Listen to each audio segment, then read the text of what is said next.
హైదరాబాద్ లో కన్సల్టేషన్ మరియు 3,500 రూపాయల colour Doppler test Avis hospitals లో ఉచితంగా పొందండి.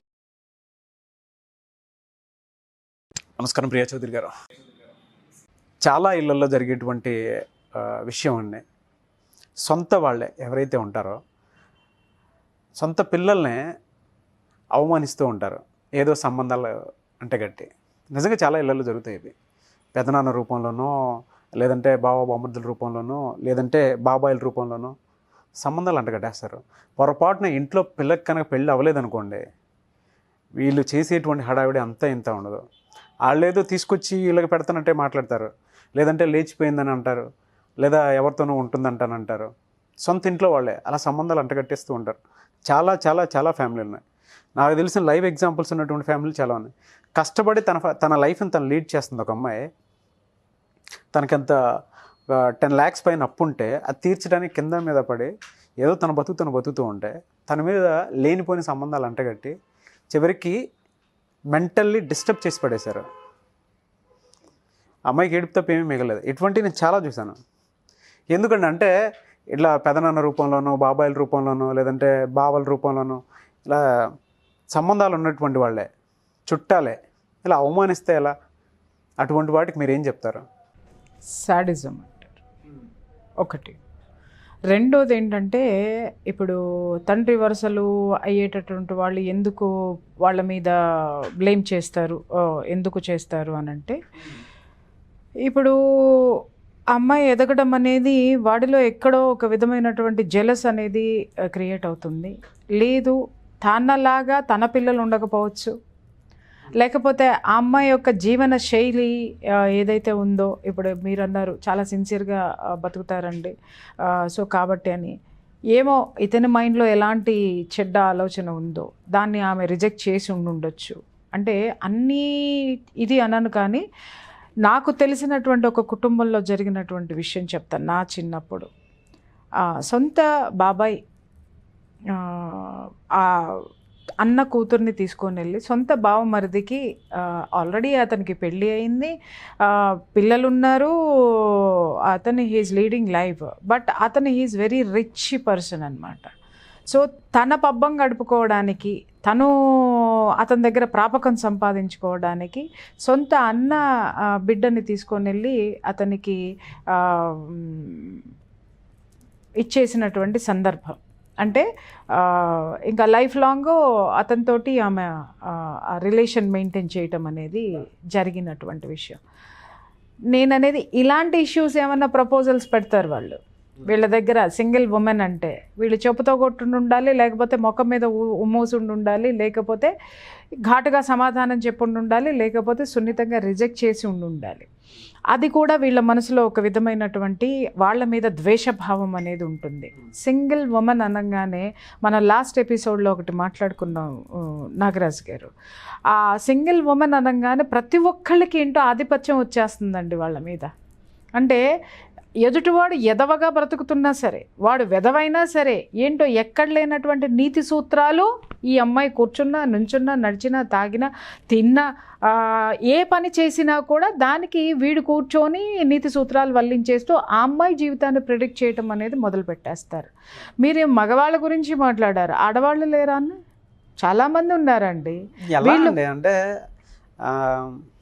కళ్ళ ముందే పెరుగుతారు మనుషులు కాదు కదండి వీళ్ళు. వీళ్ళల్లో నేను ఒక్కటి చెప్తున్నాను, మీరు ఈ మాట అడుగుతుంటే నాకు నిజంగా చాలా కోపం వచ్చేస్తుంది. ఎంతమంది సింగిల్ ఉమెన్ నిజంగా నా దగ్గర వాపోయి ఏడ్చారో నేను చెప్పలేనండి. వాళ్ళ ఏడుపులు కనుక వీళ్ళు కనుక వింటే, వాళ్ళలో మానవత్వం అనేది కనుక ఉంటే కనీసం మనుషులన్నా అవుతారేమోనని చెప్పేసి నేను లాస్ట్ ఎపిసోడ్లో నేను చాలా ఘాటుగా మాట్లాడాను. నేను చాలా ఘాటుగా మాట్లాడితే అది మీరు నమ్మరు, మా బంధువుల్లోనే చాలామంది నా మీద ఫైర్ అయిపోయినారనమాట. అట్లా మాట్లాడుతావు, నువ్వు మమ్మల్ని అంటున్నావా, మేము వాళ్ళని అట్లా చేసామా, వీళ్ళని ఇట్లా చేసామా అని. విషయం ఏంటంటే నాకు అసలు వాళ్ళు అట్లా అన్నారన్న సంగతి కూడా నాకు తెలియదండి. వాళ్ళంతటి వాళ్ళే బయటపడిపోయారు ఫోన్లు చేసేసి, మేమే మాట్లాడాము, అలాంటి మాటలన్నీ మేమే చేసావు, నువ్వు మమ్మల్ని టార్గెట్ చేసావు కదా అని చెప్పేసి అని. అంటే నాకు నిజంగా నవ్వాలా, వీళ్ళని చూసి జాలి పడాలా? సరే, నీ తప్పు నీకు స్క్రీన్ మీద కనిపించినప్పుడు మూసుకొని సెట్ చేసుకో. తిరిగి ఉల్టా నువ్వు ఎందుకు నా మీద యుద్ధానికి వస్తావు? ఇప్పుడు నీ తప్పేంటనేది బయటకు వచ్చిన తర్వాత నాది పై చేయి కాదా? నాది పై చేయి కాదా, నేను చెప్పింది కరెక్ట్ కాదా, నువ్వు నేను చెప్పింది రాంగ్ అయితే రాంగ్ అని ప్రూవ్ చేయడానికి ట్రై చేయాలి నువ్వు. అంతేగాని నేను చేశాను నువ్వు నన్నే అయితే ఎత్తి పొడిచావంటే విక్టిమ్ నువ్వే అవుతావు. అది గుర్తుపెట్టుకోవాలి.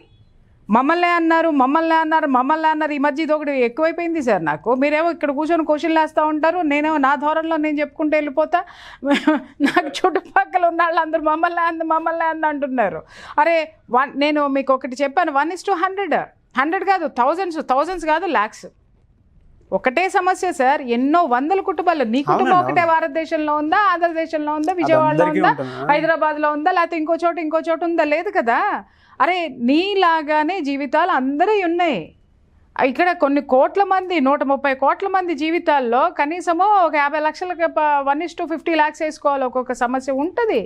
లేదు 1:100 కోట్లు వేసుకున్నా కూడా ఆశ్చర్యపోవాల్సిన అవసరం లేదు.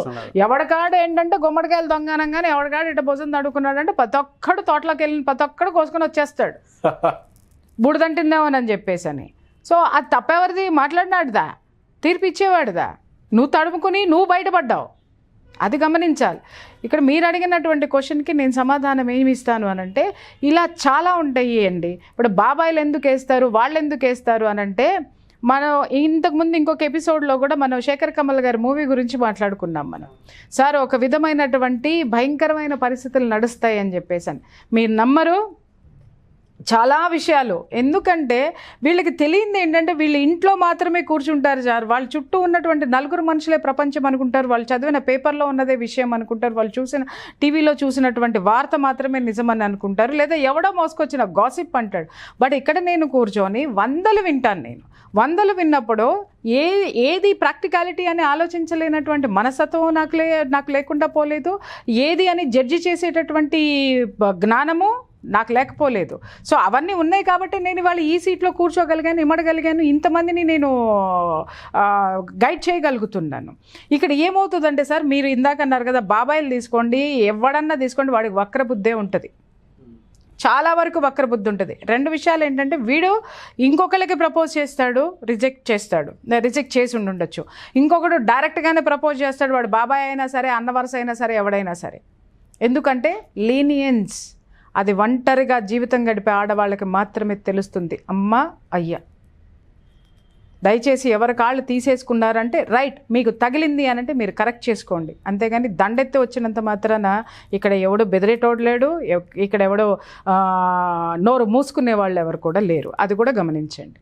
ఓకే, ఇక్కడ ఏమవుతుందంటే అండి, చెప్పాను కదా, వీళ్ళకి ఏంటంటే వాళ్ళ వెనక ఒక పుట్టిల్లు కానీ, లేకపోతే వాళ్ళ వెనక ఒక కుటుంబం కానీ, లేకపోతే ఆమెకు ఉన్నటువంటి సర్కిల్ ఒక స్ట్రాంగ్గా ఉన్నట్టు కానీ, ఇవన్నీ ఉంటే కొంచెం వెనకడిగేస్తారు. మాట్లాడకుండా అయితే ఉండరండి. సర్కిల్ స్ట్రాంగ్గా ఉన్నంత మాత్రం నోరు మూసుకుంటాం అనేది ఉండదు.